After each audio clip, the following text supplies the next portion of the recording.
بسم اللہ الرحمن الرحیم۔ السلام علیکم ورحمۃ اللہ وبرکاتہ۔ سمپلسٹی آف اسلام میں آپ کو خوش آمدید کہتے ہیں۔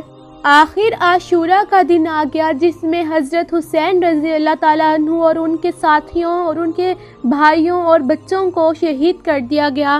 حضرت امام حسین رضی اللہ تعالیٰ عنہ اور ان کے لشکر نے یزیدی فوج کا ڈٹ کر مقابلہ کیا اور آخر میں اللہ کی راہ میں یہ سب شہید ہو گئے۔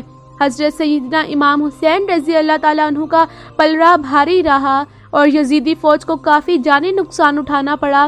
پھر ابن سعد نے اپنی فوج کو کھلی جنگ کا حکم دے دیا۔ حضرت سیدنا امام حسین رضی اللہ تعالیٰ عنہ اور ان کے جانثاروں نے یزیدی فوج کا ڈٹ کر مقابلہ کیا اور ان کی صفیں الٹا کر رکھ دی۔ یزیدی فوج کا نشانہ حضرت سیدنا امام حسین رضی اللہ تعالیٰ عنہ پر تھا اور وہ بار بار ان پر حملہ آور ہوتے مگر ہر مرتبہ پسپا ہونے پر مجبور ہو جاتے۔ اس دوران شمر جو کہ یزیدی لشکر کی کمان کر رہا تھا، اس نے تیر انداز بلائے اور حضرت سیدنا امام حسین رضی اللہ تعالیٰ عنہ اور ان کے ساتھیوں پر تیر چلانے شروع کر دیے۔ آپ رضی اللہ تعالیٰ عنہ اور جانثاروں کے گھوڑے بھی شدید زخمی ہو گئے۔ دوپہر تک گھمسان کی لڑائی ہوتی رہی مگر یزیدی فوج کامیابی حاصل نہ کر سکی کیونکہ حضرت سیدنا امام حسین رضی اللہ تعالیٰ عنہ نے اپنے خیمے بھی اس طرح لگوائے تھے کہ دشمن صرف ایک رخ سے ہی حملہ کر سکتا تھا۔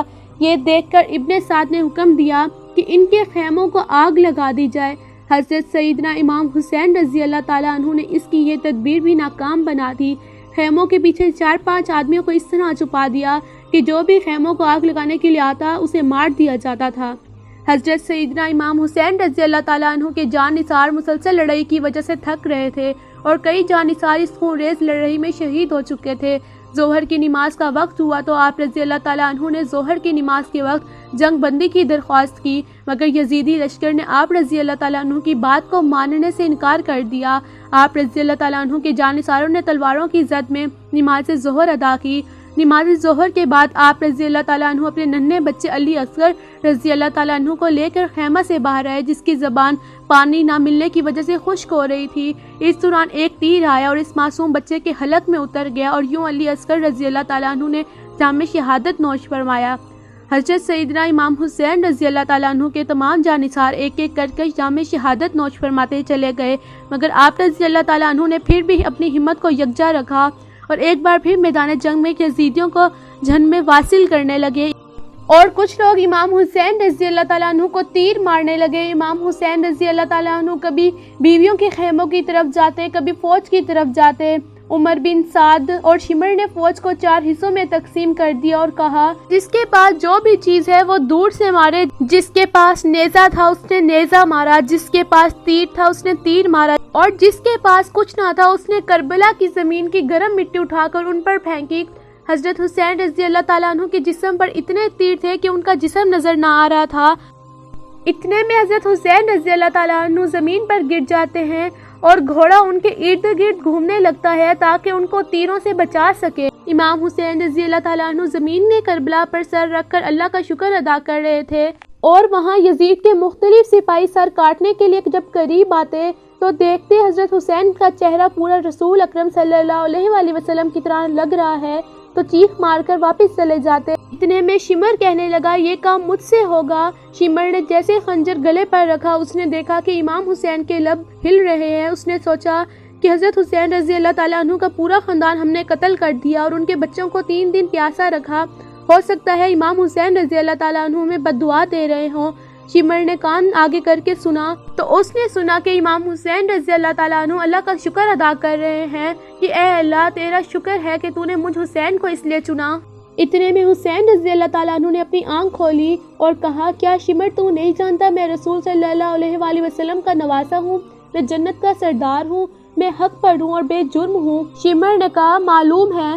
تو حضرت حسین نے کہا پھر کیوں قتل کر رہے ہو؟ شمر نے کہا کہ یزید میری جھولی دنیاوی دولت سے بھر دے گا اور شمر حضرت حسین رضی اللہ تعالیٰ عنہ کا گلا کاٹتا رہا۔ اللہ اکبر، اور یزیدی فوج یہ دیکھ کر جھومتی رہی۔ اس طرح حضرت حسین رضی اللہ تعالیٰ عنہ اللہ کی راہ میں شہید ہو گئے اور انہوں نے میدان کربلا میں اپنا حق ادا کر دیا۔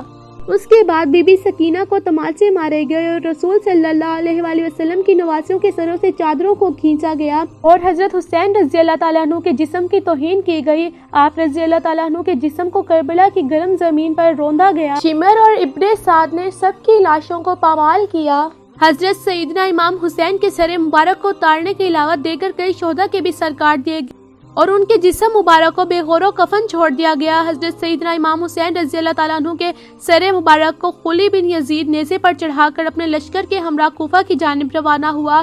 نبی کریم صلی اللہ علیہ وآلہ وسلم کی ان باعصمت اور باکردار بیٹیوں کو جنگی قیدی بنا لیا گیا۔ اس مارکہ حق و باطل میں حضرت سیدنا امام زین العابدین رضی اللہ تعالیٰ عنہ جو کہ بیمار تھے مردوں میں زندہ بچے۔ حضرت سیدنا امام حسین رضی اللہ تعالیٰ عنہ اور ان کے رفقا کو یزیدی فوج کے جانے کے بعد قبیلہ بنو اسد کے کچھ لوگوں نے جو نزدیک ہی آباد تھا آ کر دفنایا اور ان کی نماز جنازہ ادا کی۔ خلی بن یزید نے حضرت سیدنا امام حسین رضی اللہ تعالیٰ عنہ کا سر ایک نیزہ پر چڑھایا، اللہ اکبر، اور ایک فوجی دستہ کے ہمراہ کوفہ پہنچا تو شام ہو چکی تھی۔ شام ہو جانے کی وجہ سے اسے گورنر ہاؤس میں داخلہ کی اجازت نہ ملی۔ اس نے اپنے ساتھیوں کو اجازت دے دی کہ اپنے گھروں کو چلے جائیں اور خود بھی حضرت سیدنا امام حسین رضی اللہ تعالیٰ عنہ کا سر لے کر وہ اپنے گھر چلا گیا۔ اس کی بیوی نے اس سے برا بھلا کہا کیونکہ وہ اہل بیت سے سچی محبت رکھتی تھی۔ اس نے خلی بن یزید سے علیحدگی کا مطالبہ کیا۔ خلی بن یزید نے اسے ابن زیاد سے حاصل ہونے والے انعاموں و اکراموں کا لالچ دیا، لیکن اس نے کسی قسم کا تعاون کرنے سے انکار کر دیا۔ رات بھر وہ حضرت سیدنا امام حسین رضی اللہ تعالیٰ عنہ کے غم میں آنسو بہاتی رہی اور طلوع سحر کے وقت گھر سے نکل گئی اور پھر کبھی لوٹ کر نہ آئی۔ اگلے روز حضرت سیدنا امام حسین رضی اللہ تعالیٰ عنہ کا سر کوفہ کے گورنر ابن زیاد کے دربار میں پیش کیا گیا۔ ابن زیاد نے تمام لوگوں کو اپنے دربار میں جمع کیا۔ حضرت سیدنا امام حسین کا سر اس کے سامنے رکھا تھا اور وہ ایک چھڑی سے آپ رضی اللہ تعالیٰ عنہ کے ذہن مبارک کو چھونے لگا۔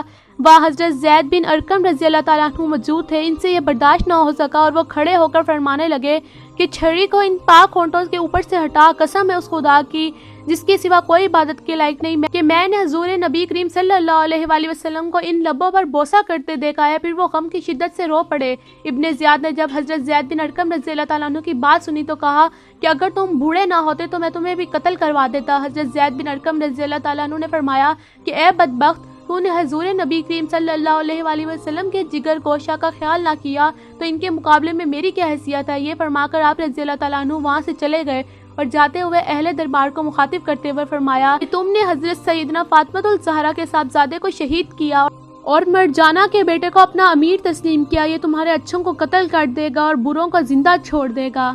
اور یوں حضرت حسین اور ان کے جان نثاروں نے میدان کربلا میں اپنا حق ادا کر دیا۔ امید ہے آپ کو ویڈیو اچھی لگی ہوگی۔ لائک کریں، کامنٹ کریں، شیئر کریں، سبسکرائب کریں۔ شکریہ۔